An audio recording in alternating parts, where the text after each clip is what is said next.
Hi my friends, my name is Daniel Villarino. Welcome to my YouTube channel. The difference between green wood and dry wood is basically the content of water that they have. When the drying process occurs, the fibers, the cellulose fibers, begin to contract, the structure of the wood becomes tighter, and while it loses water, it begins to harden. So most turners love to turn green wood because it's easier on your tools, while when you are turning dry wood, well, you have to sharpen the tools more often. Now, let me show you this. This is a piece of rainbow poplar that I turned many months ago. And you may appreciate that it has the form, while it was drying, this diameter is longer than this one. Maybe it's not easy to see it on the camera, so what I'm going to do is measure to show you.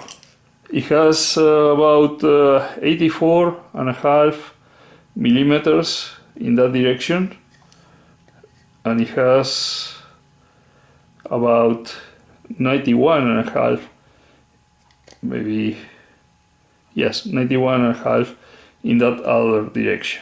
Okay, so there is a difference of between 5 and 6 millimeters there. And also in the internal side, this way is about 65.5, and this way is about 69. Okay, so as long as the longer one here is shorter than the shortest one in the exterior, we are okay. We can remount this piece back in the lathe and take it back to a perfectly circular shape, to draw it up, in other words. Now, basically, this is one of the most common processes that wood turners use to deal with this sort of dilemma of turning green wood, and on the other side having the problem of the drying process and the stabilization of the wood and the deformation of the wood while it dries. The way we deal with that is basically we turn it rough, we leave the walls thick, we pack it in a bag with the shavings for several months. After the drying process took place, then we take it off, we got something like this, and then we can do the final turning. Now, the problem with that is basically that all that time that we have to wait between the moment that we do the rough turning and the moment that we do the final turning, which it may be 6-7 months, a year, depending on the size of the object we are turning.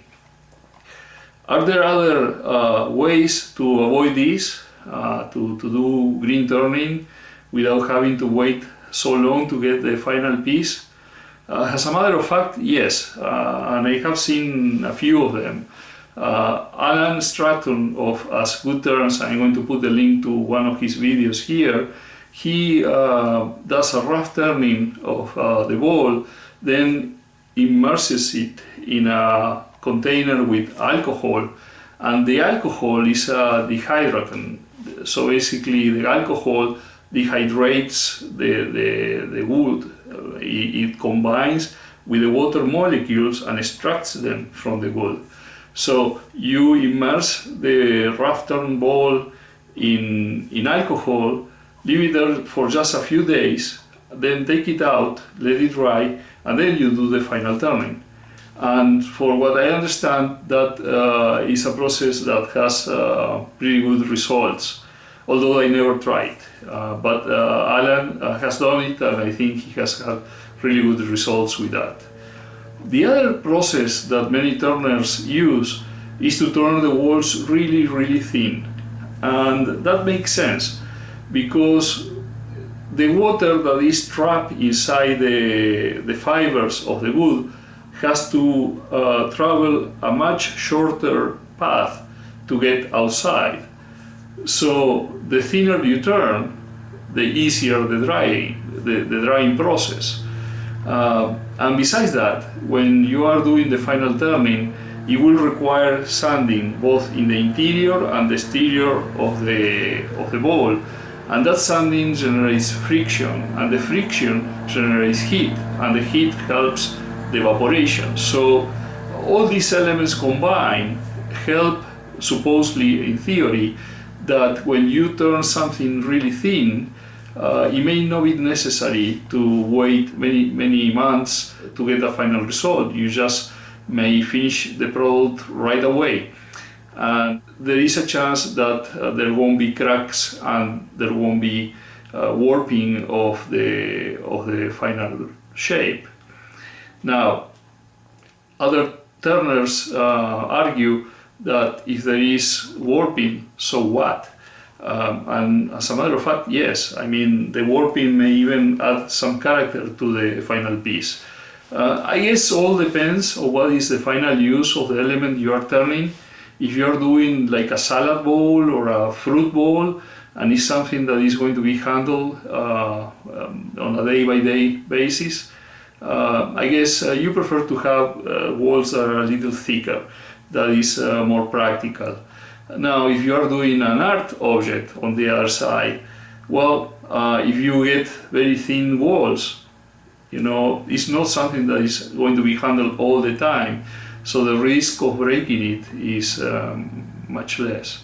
Now, I have this piece of cherry that I had cut several months ago, and let me show you the humidity content of this piece. It has been there several months, so it has dried some, but you can see it still has like almost 9% over here, and water travels towards the bark supposedly, so it should have more content of humidity here, and you have around 15% over there, you can see. So basically it still has a fair amount of water. What I'm going to do is mount this piece on the lathe, turn it between centers first to make a mortise or a tenon. I have to decide what I'm going to do to mount it on the chuck, and I'm going to give it the external shape, and then when I am hollowing the piece, I'm going to leave the walls really thin, between 3/16 and 1/4 inch maximum of thickness, and sand it and finish it and leave it be for several months, and in a period of several months I'm going to do a follow-up video showing the result, if time did crack the piece or warp it or what happened, you know. So let's get to work.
Okay, I just removed the ball from the lathe, and as you can appreciate, it has already begun to change shape. It has a sort of a concavity in this direction and a convexity on this one. And also, if you take a look, let's measure here in this direction. Here it measures about 7 inches and 1/4, and if I rotate 1/4 of a turn in this direction is about 6 inches and 5/8. So the difference is about 5/8 of an inch. This is the shorter diameter and this is the longest one. As a consequence of that, because this began to happen when the piece was still in the lathe, I began to have marks of the tools that were catching on certain parts and not on the rest, because you know, they were touching where the diameter is shorter and not on the other side. So it was kind of difficult to do it. I still have to finish the base. I'm not sure about this process. The result is nice to turn this thin, but I think because of the complications that the piece of wood generates when it begins to deform still in the lathe, and it basically loses trueness, I guess would be the word, and it's no longer a circumference. It becomes a sort of an ellipse, and so that makes everything more difficult. Turning, sanding, finishing is a pain, basically. So I have to put it in the cold jaws to finish the base, but I am sort of tired right now, and I'm going to cut this video at this point. So I'm going to finish probably tomorrow, and in a few months I'm going to provide some pictures about the final result and see if it kept changing shape or if it cracked or anything, and see how this experiment ends. But so far I am not too convinced. Okay, well, I hope you enjoyed the video. If that's the case, please mark the like button down below, make comments, and if you haven't yet, please consider subscribing to my channel. That way, if I upload a new video, you are going to receive a notification, and it will be until the next one. Cheers.